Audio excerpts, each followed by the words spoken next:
السلام علیکم ناظرین، کیسے ہیں آپ سب؟ ویلکم ٹو شہوار ٹی وی۔ ناظرین، آج ایپل کی کامیابی کی وجہ متحرک اور کانسٹنٹ چینجنگ بزنس پلان ہے۔ آج پوری دنیا ایپل کے حیرت انگیز پروڈکٹس استعمال کر رہی ہے۔ آج ہم بات کریں گے ایپل کے ایک شریک فاؤنڈر سٹیو پال جابس کے بارے میں۔ سٹیو پال جابس ایپل کمپیوٹر کے چیف ایگزیکٹو اور چیئرمین شریک بانی تھے۔ سٹیو ایک American business man, industrial designer اور سرمایہ کار تھے۔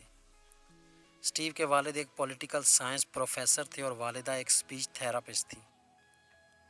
سٹیو پال جابس 24 فروری 1955 کو سین فرانسسکو، کیلیفورنیا میں پیدا ہوئے۔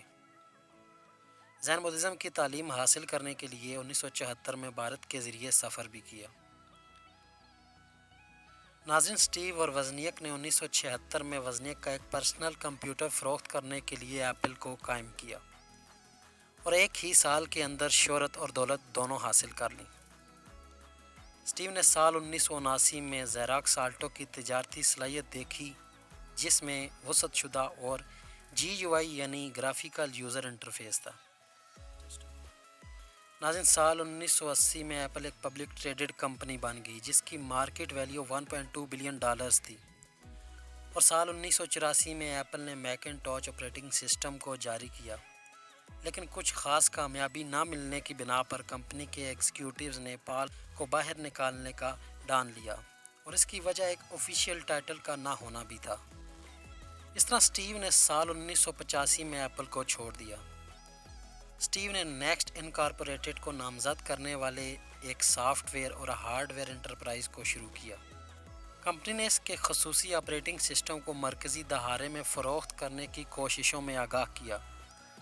ناظرین، ایپل نے ایونچولی 1996 میں کمپنی کو $429 ملین میں خریدا۔ سال 1997 میں سٹیو پال جابس ایپل کے CEO کے طور پر اپنے پوسٹ پر دوبارہ واپس آ گئے۔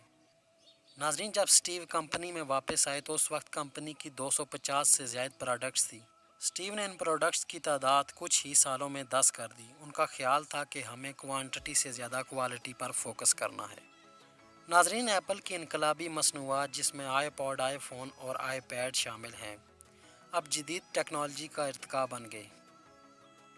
بعد ازاں ایپل کی سہمائی کی رپورٹس میں 2007 میں نمایاں اضافہ ہوا۔ اس سال اسٹاک 199.99 کے حصول کے ریکارڈ کا حصہ تھا۔ سال 2008 میں ایپل امریکہ کی دوسری میوزک ریٹیلر بن گئی۔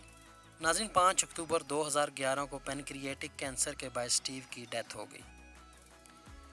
بلا شبہ ایپل کمپنی کو دوبارہ ٹریک پر لانے میں سٹیو کا بہت ہی اہم کردار تھا۔ سٹیو کی غیر معمولی مصنوعات نے ایک بار پھر صارفین کی توجہ حاصل کی تھی۔